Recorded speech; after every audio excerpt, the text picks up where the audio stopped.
Ladies and gentlemen, it's my great pleasure to present you with a lecture on bearded old men, Rubens and Handsaws tonight. It seems inappropriate to talk about fragile old people and dismembered works of art, mutilated by sharp tools in the context of a museum lecture. Alas, it is exactly what I'm going to do. Rubens is called often the Homer amongst painters, as he depicted nearly every theme imaginable. Like a stage director or a producer uses the same actor to play different roles, Rubens populated his large-scale mythological, biblical, and historic scenes with characters based upon painted head studies, or tronies, as they were called in 17th century Flanders.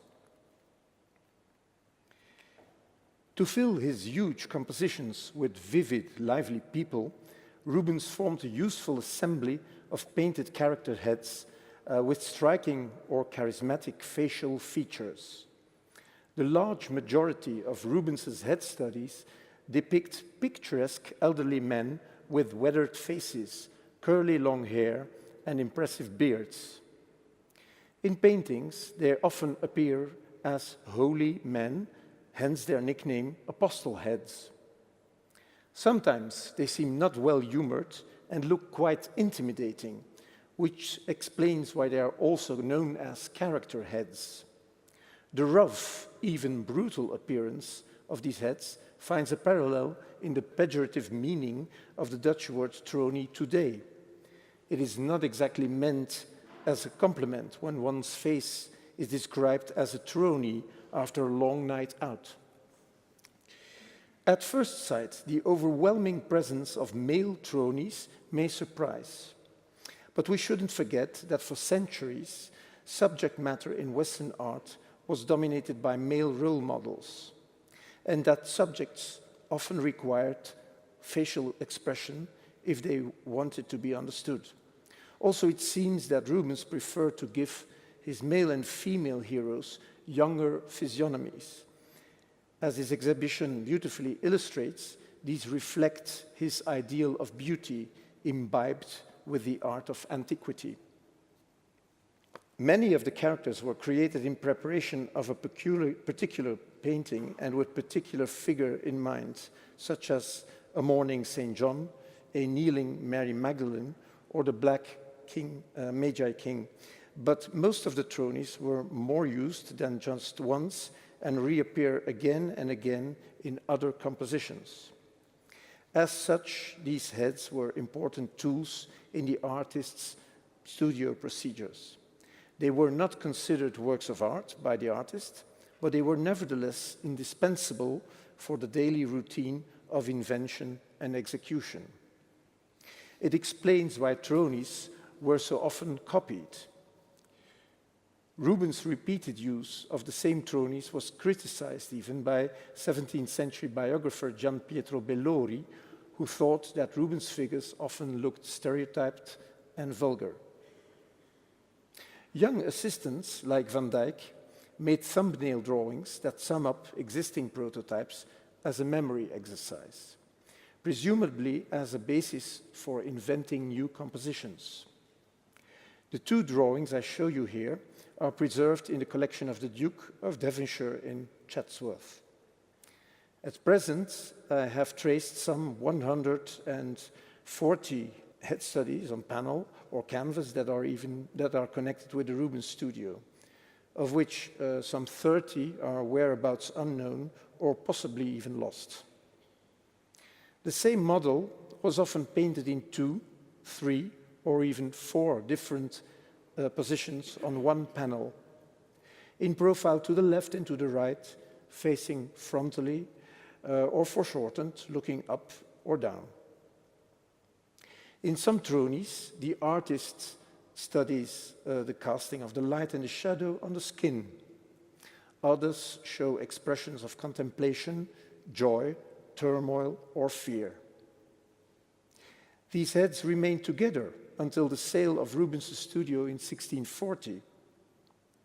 The inventory of that studio describes them briefly in a single lot as, and I quote, a parcel of faces made after the life upon board and cloth as well by Sir Peter Paul Rubens as by Van Dyck. That mentioning after the life is not without importance, as we will see later. Tronies, ladies and gentlemen, aren't portraits. Portraits are made to render and to immortalize the identity of a particular and mostly wealthy or famous sitter, whereas tronies disregard the identity of a sitter. Rubens's portraits nearly always obey formal conventions.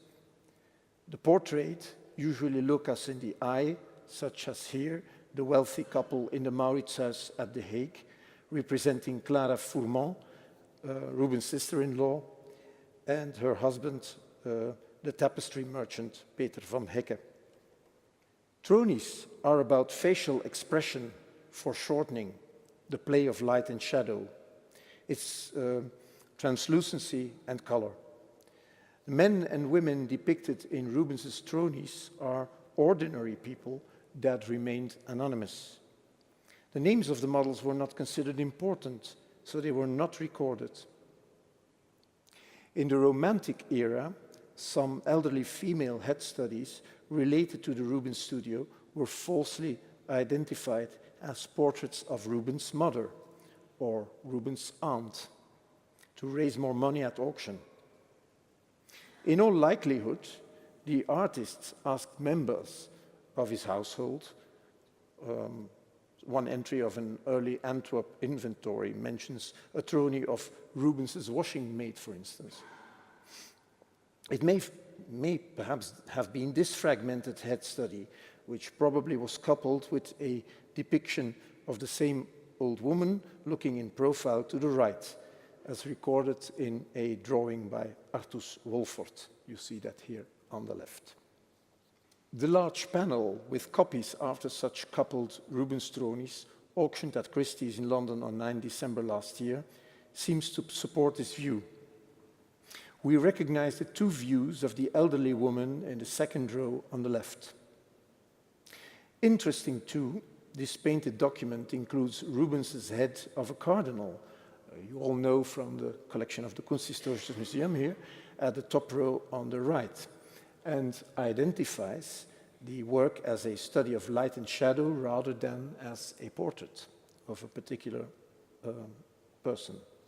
A well-known exception to all these anonymous sitters is Abraham de Graaf. He was the knaap or servant of the Antwerp painter's guild, whose expressive reptile-like face was studied in a multitude of positions by Jacob Jordaens and Anthony van Dyck. In fact, he became a kind of star actor for Jordaens and turns up in many times in that master's oeuvre. Although Rubens started to paint head studies on paper when he was active in Italy, that is from 1600 to 1609, he produced the bulk of such painted heads on panel when he expanded his workshop in his hometown Antwerp. The production found its climax around 1617. At that time, the artist received an enormous commission from the Capuchins to paint dozens of altarpieces. These were intended to adorn several new churches in northern France, a region that still made part of the Spanish Netherlands in those years. On the screen you see 3 adorations that belonged to this commission. These paintings are now in Rouen, in Paris and Oxford. From then onwards, head studies became an important tool in a system of labor division between the artist and his assistants.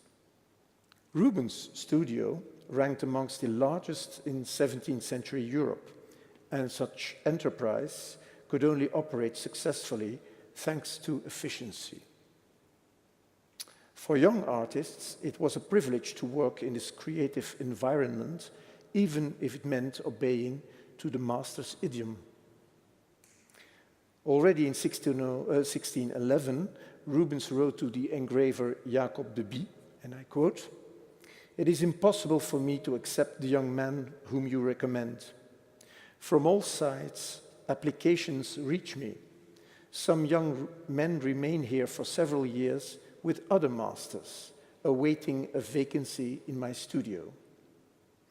I can tell you truly, without any exaggeration, that I have had to refuse over 100, even some of my own relatives or my wife's, and not without causing great displeasure amongst my best friends. However, the phenomenon of head studies was not given birth in Rubens' studio, but dates back to the late Middle Ages, as Franziska Gottwald's study on the theme has shown. An early example is this late 14th century Wiener Musterbuch, or pattern book, which you all are familiar with. It is a compilation of 56 individual drawings of heads and animals, presumably assembled by a book illuminator in the circle of King Wenceslas IV of Bohemia to use as models for his studio work or for showing to potential clients. Drawn in silver point and ink on green-tinted paper, the heads are glued on harmonica-folded panels and kept in a leather box. In all likelihood, they are not done after nature, sur le vif. They reproduce older prototypes that could have been drawn, painted, or sculpted. Early studies of heads and animals can also be found amongst the drawings of late Gothic artists, such as the North Italian Antonio Pisanello, in preparation for large fresco cycles or panel paintings. Most of these drawings depict their subject in an elevated and stylized manner, but different from the Musterbuch, they seem to be observed from nature.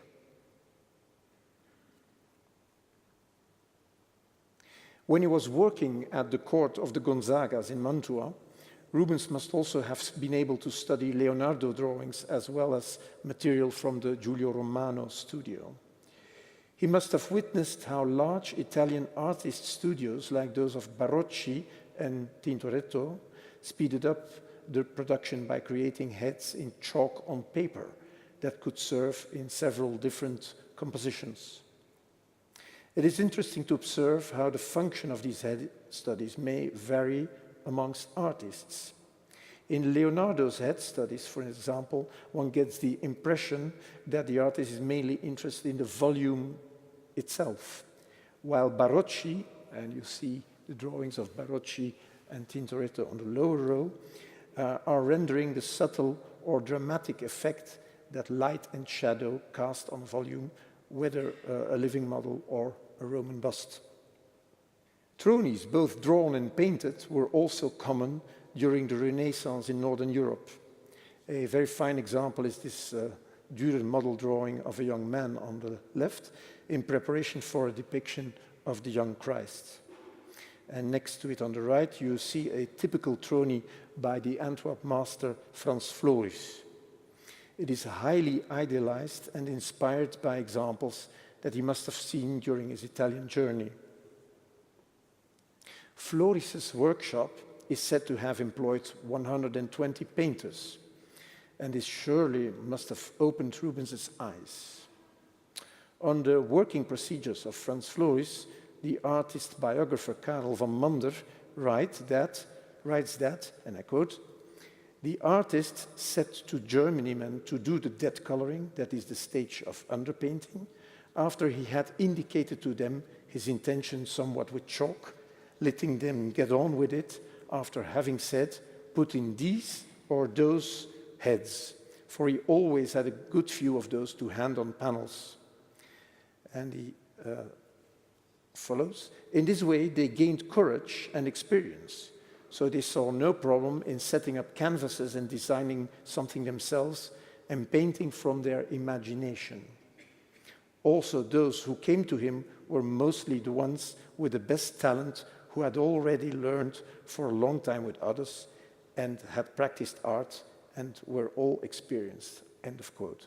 So you see, ladies and gentlemen, that Rubens didn't have to travel a lot to see a complete studio like Floris's that tradition was still there around in Antwerp. So that was in fact his example. The next images will demonstrate the efficient use of one of such study throughout Rubens' career. It is a head of a surprised-looking youngster, which he painted on paper during his Italian years. Some scholars of the past have tried to identify the youth with Rubens' assistant Deodat del Monte, who accompanied the painter on his journey and who probably would have been the cheapest model around, but there's no ground whatsoever to prove this. On the screen we see the crowning of thorns, Rubens' first major commission in Italy for an altarpiece in Santa Croce in Jerusalem. It's dated around 1601, 1602. The same head appears in the Transfiguration. He painted that for the Jesuit church in Mantua around 1608, so at the end of his stay in Italy. It reappears also in the Adoration of the Magi, which Rubens painted for the Statenkamer in the Antwerp City Hall, a painting that was destined, let's say, to act as to play a role in the peace negotiations of 1609 that led to the 12 years truce. Then it also reappears completely unexpected on the left side of the Last Supper in the Saint-Eustache in Paris. This is a painting from 1611, again as actor acting as Saint Matthew, this time with brownish hair rather than black. So there's a whole transformation of this stroni, this study coming from very black Italian hairs to very blonde or brownish hairs later on.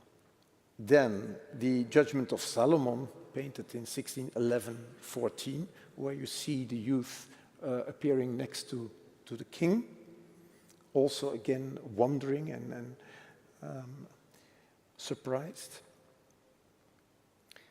Also in the Warrior and Two Pages in Detroit, a rather strange painting, I have to say, of 1615.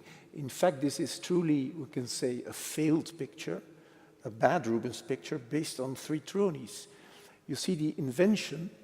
I chose this painting also because it demonstrates so clearly that some of the more easy, some of the more simplified compositions that we call products of Rubens' studio are simply based upon some tronies that were put together to the better result or to a worse result. And in this case, I think one can say it's the worse result.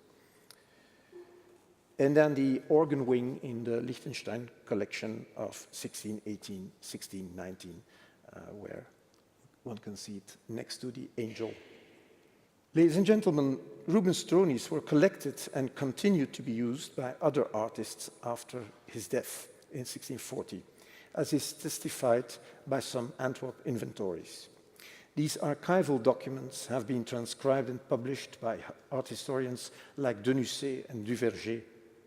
We know, for instance, that the artist Jan Wildens, who painted landscape backgrounds in Rubens' paintings, possessed some 56 works by Rubens, including 7 tronies, as well as 16 tronies by Van Dyck at the time of his death.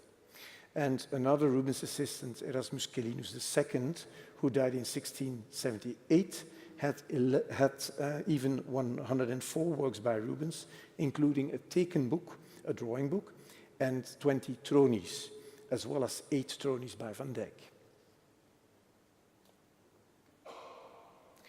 Avidly collected throughout the ages, many, if not most, Rubens' head studies have been altered, overpainted, overcleaned, or sawn into pieces. It probably started with somebody called Jan Boekhorst, an assistant of Rubens, who equally bought several tronies on the auction of Rubens' estate. Research by Agnes Thiese has shown, for instance, that the painting of King David playing the harp in Frankfurt started as a Rubens trony, possibly even a double trony of 2 male heads in profile. as the black and white image on the lower right illustrates. After Bucharest had acquired this throne, he enlarged it and turned it into a biblical king by adding costly robes, ermine, and of course, most importantly, a harp. So the subject matter becomes clear. Hence, the cheaper head study was transformed into a more valuable history painting. The original format is still discernible as a darker rectangle within the painting.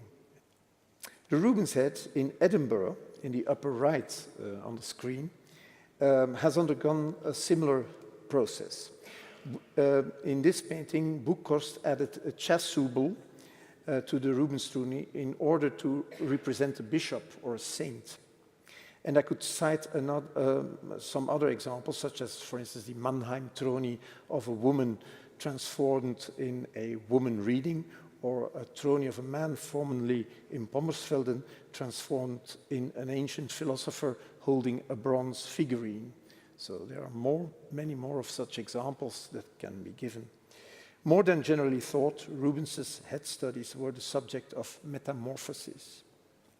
I equally believe that many single heads painted by Rubens and his circle initially made part of panels with 2, 3, or 4 models in different positions.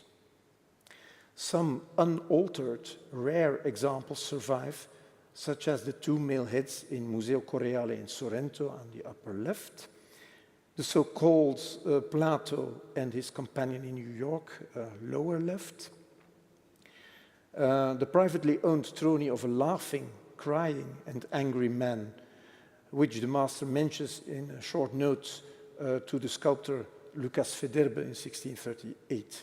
That's the one on the upper right.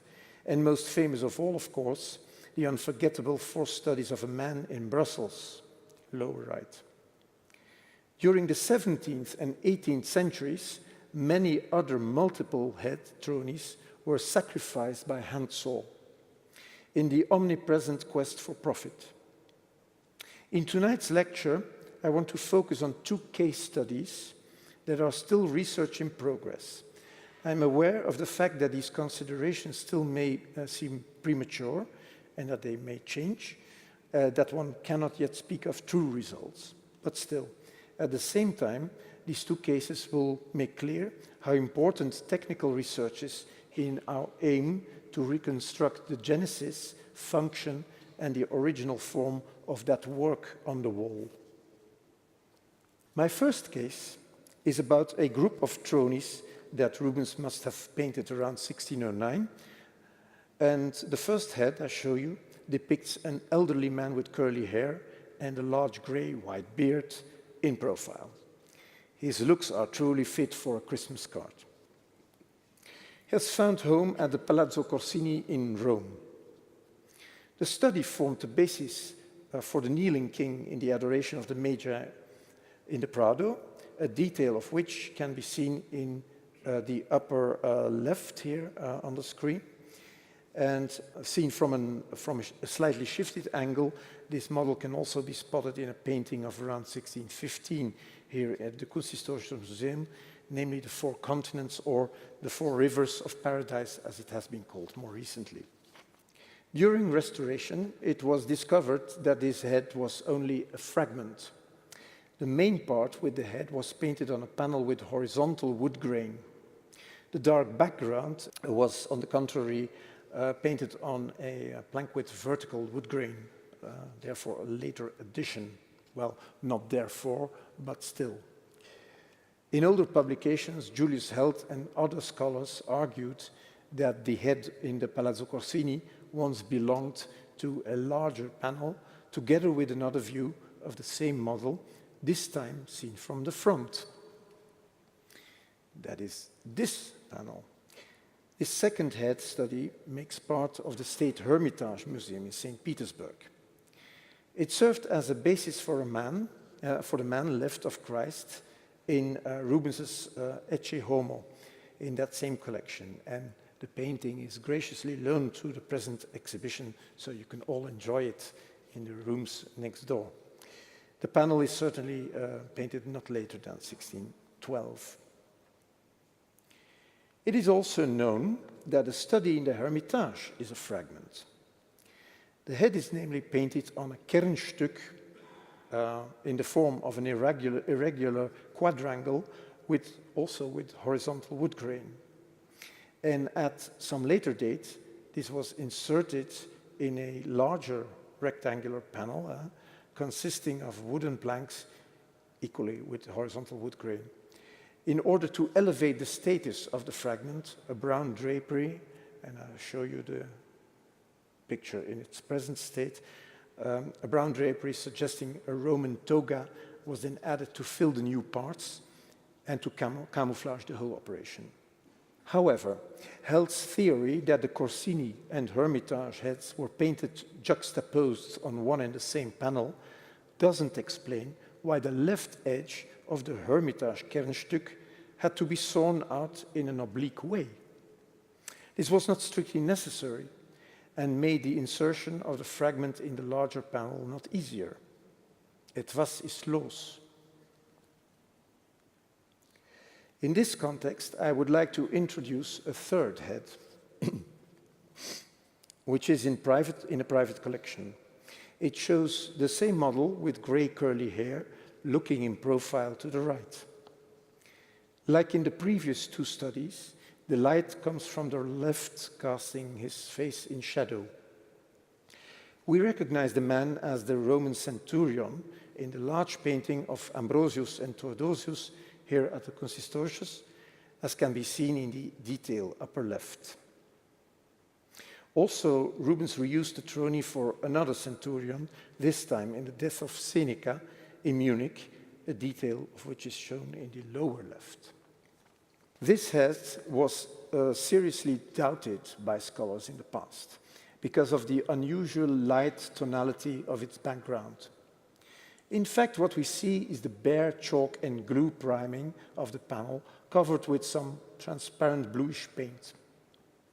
However, according to a written statement of the former owner of this painting in 1948, this background was covered originally with black overpaint, or was, and that was completely cleaned off. It is now to be feared that the so-called overpaint was in fact probably genuine or was replacing the original dark background. It should be noted that the triangular inset you see on the upper right of the panel is also of a later date. Some scholars argued that the handling of the brush of this study was too coarse to be Rubens's, but by juxtaposing the details of this head and the Corsini one, I hope I can convince this audience that both are done by the same hand, namely painted very quickly and with force, and perfectly compatible, in my view, with Rubens's bold style of the early 1610s. In both, the curls of the hair are, for instance, indicated by thin, light brush strokes with broader light reflections in the middle, like knots. Given that the oblique right edge of the privately owned trony matches the oblique left edge of the head in the Hermitage, it seemed very logical to me at first that those heads and the Corsini one initially had belonged to a horizontal panel with 3 heads. After all, such constellations of a same head seen from 3 different angles were in use in the 16th century and in Rubens' own time. Amongst the most impressive examples I cite here Lorenzo Lotto's 3 studies of a goldsmith here in Vienna and Anthony van Dyck's 3 studies of King Charles I, the latter of these being made to enable Gian Lorenzo Bernini to sculpt a marble bust in absence of the monarch. These conclusions were made too rashly, I soon realized. The pen drawing with 11 heads by Anthony van Dyck, preserved at Chatsworth, caused me to change my view. The function of this drawing, and several other such simplified recollections of tronies, has been the subject of scholarly debate. The documentary value and reliability of those pen sketches has been questioned too, but I have to acknowledge that during my research, they proved most helpful in my research on Rubens Tronies. Together with Elizabeth McGrath, I believe these thumbnail reproductions of existing heads were done with new creation in mind. The first two heads you see in the upper row, they clearly reproduce the privately owned Troni coupled with the one in the Hermitage. It argues in favor of a panel with two heads and against my earlier assumption of a panel with three. And there is a further argument against my earlier view. The Département des Arts Graphiques of the Louvre keeps a drawing in pen and ink related to the Rubens studio, which shows the Corsini head coupled with a head of the same model seen in 3/4 to the left, of which no painted head study is preserved or known. This suggests that Held's old and once plausible idea about the Corsini and Hermitage heads belonging together may have been wrong altogether. The same head in 3/4 is reproduced as the fifth head in the upper row of the Chatsworth drawing, while the Corsini head is fourth. The reversed order proves that the reliability of the Chatsworth drawing is not 100% sure, but both heads are reproduced in vicinity, so that is at least an indication they somehow belonged together. And my current view is that most likely two coupled Tronis existed. One depicting the same model in profile to the right and seen from the front, that is the privately owned and Hermitage panel, and another one depicting the bearded man seen in 3/4 and in profile to the left, consisting of a lost head and the Corsini study. Hypothetically, we cannot exclude the possibility of a panel representing four heads together, but then such format would exceed Rubens' standard panel dimensions. So could be, but is less likely in my view. But again, this is research in progress. Ladies and gentlemen, this is time for our second and last exercise, another case study. And this is about a most interesting head that is kept in the Dayton Art Museum in Ohio. And many copies of this painting exist. It once again represents a Santa Claus-like bald-headed model with white curly hair. Please excuse me for the rather blurred and low-resolution image of the painting before restoration. In 1984, a second head of the same model was rediscovered at the left in the X-ray image of this study. It must have been overpainted when the panel was with Schaefer Galleries in New York in the late 1950s, before it was acquired by the museum. The overpaint was removed finally in 1990, and it is likely also that the panel was cut on the left. As you see, for the left edge runs really through the second head, and that is rather unusual in Rubens' Tronies. Both faces are reproduced in the second and third row of the drawing with 11 heads in Chatsworth. So Rubens made use of this bald head for the standing king in red on the Adoration of the Magi he painted for the Statenkamer. On the screen one sees the oil sketch for that famous composition, now in Groningen. One also recognizes the kneeling king, and it also proves that Rubens created compositions from existing Tronies onwards. The same bald man, seen in profile to the left, is represented in a Troni here at the Kunsthistorisches Museum. In proximity of so many prestigious masterpieces in the collection, this small Troni leads a somewhat secluded existence. Reason the more why I included it in this evening's lecture. It appears in reverse as one of the church fathers in the center of the dispute of the Holy Sacrament in St. Paul's Church, Antwerp. That is the first monumental altarpiece Rubens conceived in his hometown after his return. Equally in reverse, it served as the basis for the St. Joseph of Arimathea in the large Pietà in the Liechtenstein collection. Alas, I had no very detailed image of that. But the main reason why I include the Vienna Troni in my talk is that I want to present you with a hypothesis.